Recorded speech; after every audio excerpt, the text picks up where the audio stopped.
পলিটিক্সত থাকিলে অলপ চলপ থাকিবই, সেইটো মই নকওঁ। কিন্তু একেবাৰে মানুহক কি কয় ৰাস্তা নকৰাকৈ মই দুৰ্নীতি কৰাৰ মানা কৰিছিলোঁ। মই কৈছিলোঁ যে এতিয়া এওঁলোকে কৈছে দুৰ্নীতি নাই কৰা, ৰাস্তাবোৰ বেয়া হৈ আছে কেলে? আমাৰ দিনত দুৰ্নীতি হৈছে বুলি কৈছে, হয়, কিন্তু এই বাউণ্ডাৰীটো আমি ক'ত ৰাখিম? আপুনি অলপ দুৰ্নীতি কৰিছিলে, বেছি হৈছে কি আমি কি কৈছিলোঁ, এতিয়াও মই কওঁ যে কণ্ট্ৰেক্টৰে যিটো লাভ হৈছে তাৰ পৰা লোৱা, ৰাস্তা বেয়া কৰি নহয়। কণ্ট্ৰেক্টৰ 10% পালে, এইটো পাবই, তাৰ তুমি 2-3 লোৱা। 2-3% কংগ্ৰেছৰ দিনত চলি আছিলে, এতিয়া বেছি হৈছে নেকি? এইটো পাৰ্চেণ্টেজ 10% লয়, এতিয়াতো 10%। আপোনালোকে 2-3% লৈছিলে। আমিতো মই নকওঁ 2-3%, সেইটো ল'বই লাগিব, নহ'লে পাৰ্টি চলিব ক'ত? বিজেপিয়ে এনেই পইচাটো ক'ৰ পালে? এওঁলোকৰ পইচাটো গছৰ পৰা সৰি আহে নেকি? হে, সঁচা কথাটো নকয়। মই যেনিবা সঁচা কথাটো কৈ দিওঁ আৰু তেওঁলোকে কয় দুৰ্নীতিমুক্ত, দুৰ্নীতিমুক্ত হ'লে তোমাৰ পইচাবোৰ ক'ৰ পৰা আহিলে? তেওঁলোকেতো দান বৰঙণি লোৱা বুলি কয় বিভিন্ন মানুহৰ পৰা। দান বৰঙণি কোনে দিব? হে, অপজিশ্যন থাকিলে হওকচোন কিমান দান বৰঙণি পাই চাওঁ। এতিয়া কংগ্ৰেছক নিদিয়ে নেকি দান বৰঙণি? নিদিবতো, কাম দিলেহে দিব, এইটোতো নিয়মেই কথা, বুজা নাই? আজি চেনেলবিলাককে তাতে কণ্ট্ৰল কৰা নাই নি? এই চেনেলকো কণ্ট্ৰল কৰিছে, মই কওঁ। আৰু এটা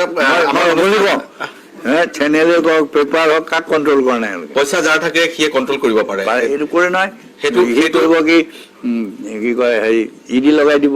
আপুনি যদি এতিয়া কংগ্ৰেছে যদি আমাক পেপাৰবিলাকত এডভাৰটাইজ দিয়ে, পেপাৰবিলাকে অলপ ভালকে লিখিব, সেইটো অলপমান থাকিবই। ঠিক আছে বাৰু, সেই কথা নোৱাৰো, কিন্তু আপুনি দুৰ্নীতি নোহোৱাকে, সৎ নোহোৱাকে নোৱাৰে নেকি? নোৱাৰে, ৰাজনীতিত সৎ হৈ থাকিব নোৱাৰে। কেনে পাৰিব? পইচাটো ক'ৰ পৰা আহিব? এইবোৰ মিছা মিছা কথাবোৰ কৈ থাকিলে কি? এই কথাবোৰ আপুনি আত্মজীৱনীখনত লিখিব, এইটো চবেই জানে। এইটো আজি নে আগৰ পৰা আছে, এতিয়া আছে, পৃথিৱীত আছে, ভৱিষ্যতেও থাকিব। কোনোবাই যেনিবা নক'ব পাৰে কথাটো এইটোৱে। আপোনাৰ আত্মজীৱনীখনৰ কাৰণে আমি অধীৰ আগ্ৰহেৰে অপেক্ষা থাকিম। আমাৰ মন্ত্ৰী ডক্টৰ হিমন্ত বিশ্ব শৰ্মা একান্তই আপোনাৰ ভিতৰৰ মানুহ, খুব আত্মীয় মানুহ আছিল। এতিয়াও সেই অনুভূতিয়ে আছে নে এতিয়া বেলেগ হৈছে? নাই, মোৰ একো নাই, মই জানো। তেতিয়া মই ভবা নাই যে তেওঁক মোক বিশ্বাসঘাতক কৰিব, বুজা? ভবাহেঁতেনতো মই তেওঁক ইমানখিনি দায়িত্ব নিদিলোহেঁতেন, বুজা নাই? তো যেতিয়া কৰিছে, মোক যেতিয়া কৰিছে, তেওঁ বেলেগকো বিশ্বাসঘাতকতা কৰিব, বুজা নাই? আপোনাৰ সেইটো ভুল আছিল বুলি আপুনি মানি লয়, বিশ্বাস কৰা? ভুল বুলি বিশ্বাসটোতো কৰিবই লাগিব, বিশ্বাস নকৰিলেও কোনো কাম কৰিব নোৱাৰে। সেই সময়ত মই নাভাবোঁ যে মই ভাবিছিলোঁ যে বিশ্বাস কৰিছিলোঁ, পিছত তেওঁক মোক বিশ্বাসঘাতকতা কৰি গৈছে, বেলেগ কথা। সেই বিশ্বাসত মই লৈছিলোঁ আৰু তেওঁ কামো কৰি দিছে। মই এইটো নকওঁ যে মই যিখিনি কাম কৰিবলৈ কৈছিলোঁ সেইখিনি কাম নকৰাকৈ থকা নাই।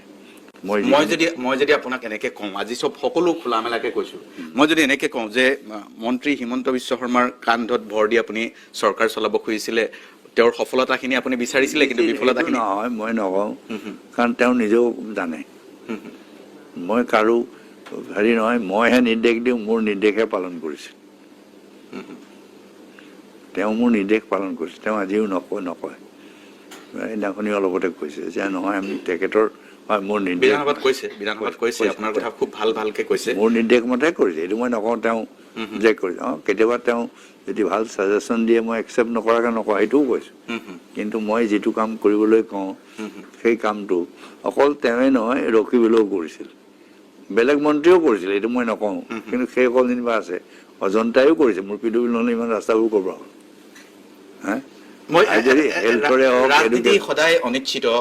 এনেকুৱা যদি পৰিৱেশ আহে যে এতিয়াৰ মন্ত্ৰী ডক্টৰ হিমন্ত বিশ্ব শৰ্মা আকৌ আপোনাৰ সৈতে কিবা এটা সংযোগ হয়, একেটা দলতে কাম কৰিবলগীয়া হয়, ধৰা হ'ল বিজেপিৰ পৰা তেওঁ যদি আকৌ কংগ্ৰেছলৈ আহে, মই হাইপথেটিকেল কথা এটা সুধিছোঁ, আকৌ আপোনাৰ আগৰ নিচিনা সম্পৰ্ক হ'ব? সম্পৰ্ক ভৱিষ্যত কি হয় কোনো, কাৰণ মই ইন্দিৰা গান্ধীকো দেখিছোঁ, যি ইন্দিৰা গান্ধীক নিৰ্বাচনত হেৰি কৰিছিল, প্ৰতিদ্বন্দ্বিতা কৰিছিল, তেওঁক প্ৰধানমন্ত্ৰী কৰাও, মুখ্যমন্ত্ৰী কৰাও দেখিছোঁ ইন্দিৰা গান্ধীৰ দিনত।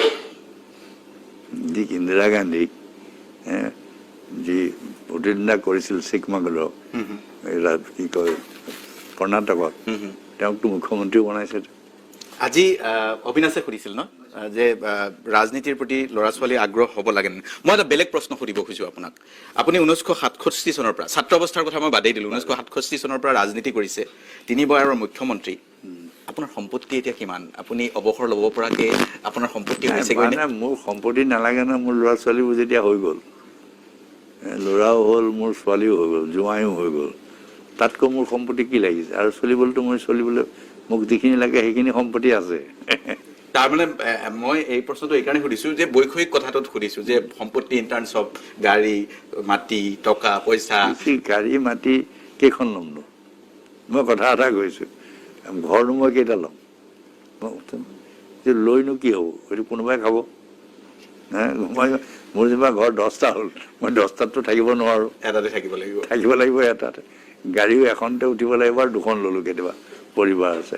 মোৰ কৰবাত এনেকুৱা লাগে আপোনাৰ মন্ত্ৰী হিমন্ত বিশ্ব শৰ্মাৰ প্ৰতি কৰবাত কোনোবাখিনিত এতিয়াও অলপমান কাৰণে আপুনি এনেকুৱা ধৰণৰ মই কোৱা নাই, মই কি কয় হেৰি কথাও কৈ আছো, চিফ মিনিষ্টাৰৰ কথাও কৈছে। চিফ মিনিষ্টাৰো আজি মইতো এতিয়া কৈ আছো, তেওঁলোকক আজি গভৰ্ণমেণ্ট অফ ইণ্ডিয়াই পইচা দিয়া নাই, আনিব পাৰিছে নেকি?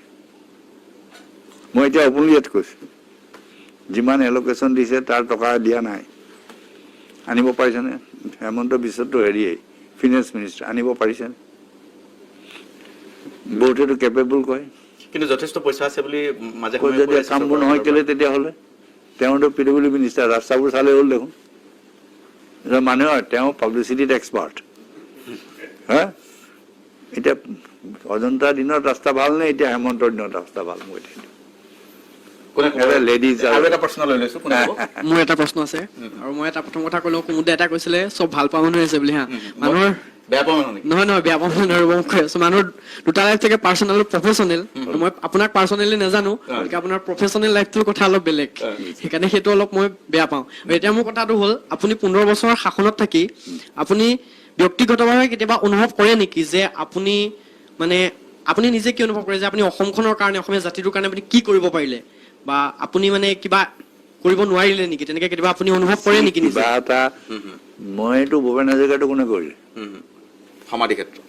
ভূপেন হাজৰিকাই কওক, মামণি গোস্বামীয়ে হওক, এই কি কয় কি বেজবৰুৱা, লক্ষ্মীনাথ বেজবৰুৱা মূৰ্তি, এইটো কোনে কৰিলে?